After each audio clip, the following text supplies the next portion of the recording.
Imagine standing in a remote African landscape where the wind howls through dry sands and the heat seems to burn even the sky itself. This is Turkana, in northern Kenya, today a cracked, arid, and silent desert. But 10,000 years ago, it was a thriving paradise. When the last ice age ended, the climate turned milder. Lake Turkana, then many times larger than it is today, formed a lush green ribbon across the barren land. Forests, marshes, grasslands, and freshwater streams flowing along the lakeshore sustained a rich ecosystem. Elephants, hippos, antelopes, giraffes, zebras, crocodiles, lions, all gathered in this land. And among them, humans were present too. They were hunter-gatherers. No houses, no cities. They moved with the seasons, setting up temporary camps by the lake to fish, hunt, and forage. Small groups of no more than 30 people, living off the land with no hierarchy, no metal weapons. And in this simplicity, we've long assumed they lived in peace. Until one day, the sand revealed its secret. In 2012, while surveying the parched earth of Nataruk, a team of archaeologists from the Eye in Africa project discovered a fragment of human bone sticking out of the ground. Just a small piece of arm bone. But as they began to excavate, the tranquility of the past quickly unraveled. A shattered skull, a broken rib, a flint-tipped arrow lodged deep in a man's chest, a hand smashed, possibly while trying to block a deadly blow. Then they found a woman, lying on her side, arms twisted behind her as if bound. In her pelvis was the tiny skeleton of an unborn child. Mother and child, both dead, and so the scene emerged. 27 human remains scattered across a patch of ground nearly 200 meters long. Among them were 6 children, 1 adolescent, and 20 adults, both men and women. They were not buried. There were no rituals, no signs of deliberate burial. They were simply abandoned. But what was most chilling was how they died. 12 bodies remained in the exact positions they had fallen. 7 men and 5 women, all bearing fatal wounds. Deep gashes to the neck, blunt force trauma to the skull, broken arms, shattered knees. One man had 2 stone-tipped spears embedded in his skull and chest. These were the unmistakable marks of a brutal attack. This was no accident, no wild animal, no disease. This was human action, intentional, coordinated, and armed. And the anthropologist leading the excavation, Professor Marta Mitazan-Lar, called it by a single word: massacre. A slaughter, in the middle of a beautiful natural paradise, carried out by their own kind. The question is, why? Why would a group of hunter-gatherers with no cities, no possessions, no armies be annihilated like this? Who were the killers, and what was their motive? Hatred, resources, or something deeper, hidden in our evolutionary genes? The answer might force you to rethink everything you thought you knew about human history. Part 2. A debate among bones. A massacre among hunter-gatherers. It sounds almost unbelievable. To many, it's an idea that defies imagination. Because what we've long been taught about prehistoric humans is that they lived in small, nomadic communities, moving with the seasons, existing in near harmony with nature.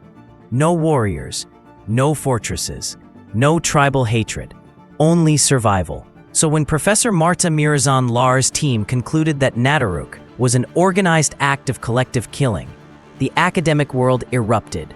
A group of scientists led by anthropologist Christopher Stoyanovsky from Arizona State University published a rebuttal in the journal Nature itself. They disagreed that this was a massacre in the truest sense.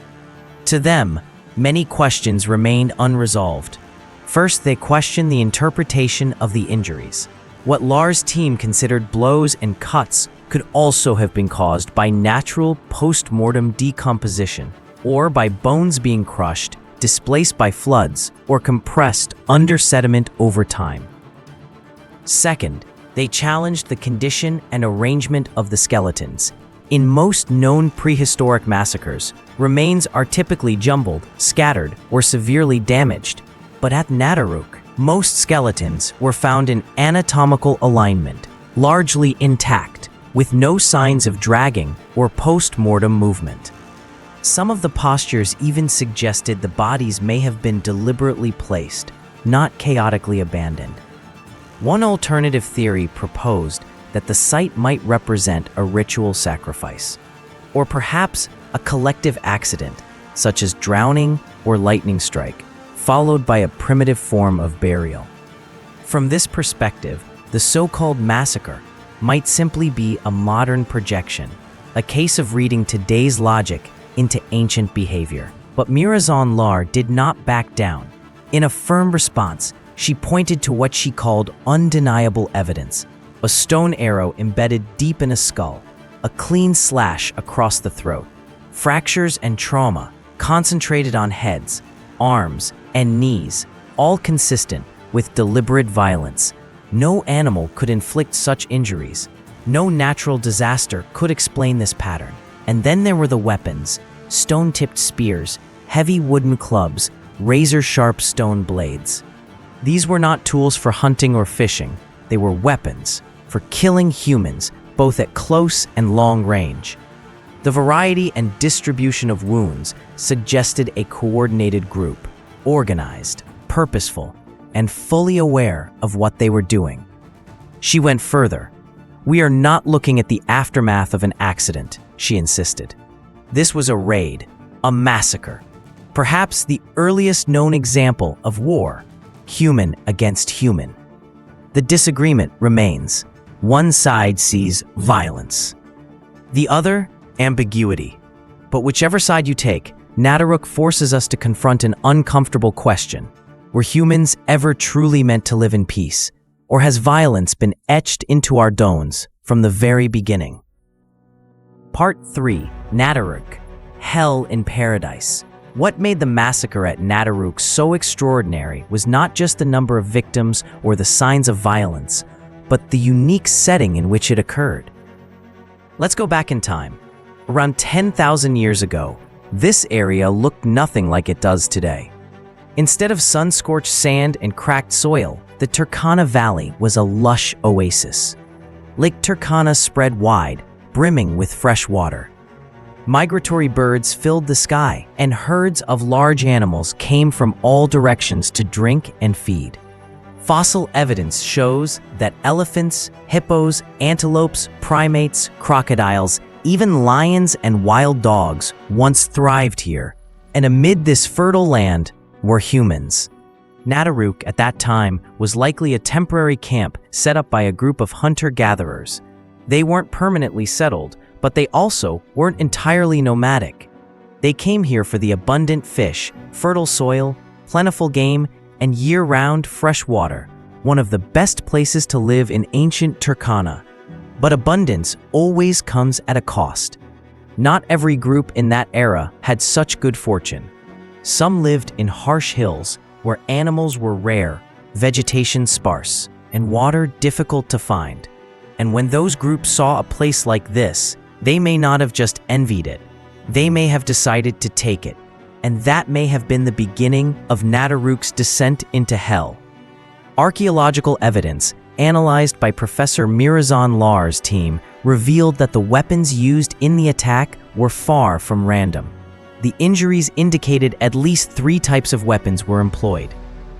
Sharpened stone-tipped spears for long-range attacks, piercing ribs and skulls. Heavy wooden clubs with stone heads, causing fractures, shattered skulls, and broken arms. Sharp stone blades used to slash throats, shoulders, or hands. Some of the spears were still embedded deep in the victim's bones, especially one found driven into a man's skull, suggesting both speed and deadly force. But there was something even more revealing. These spear tips were made of obsidian, a volcanic glass, jet black and razor sharp. The problem? Obsidian doesn't occur naturally in Nataruk.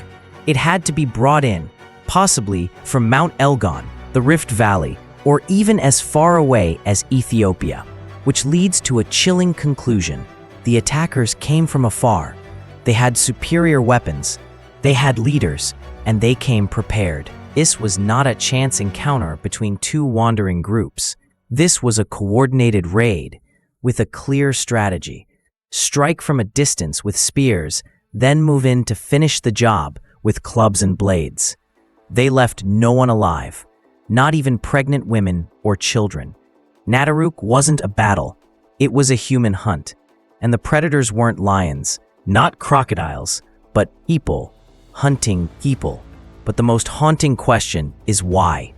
Perhaps it was for food, or water, or a better place to live, or perhaps something history often avoids mentioning. Women and children. For small, isolated communities, maintaining a stable population was a matter of survival.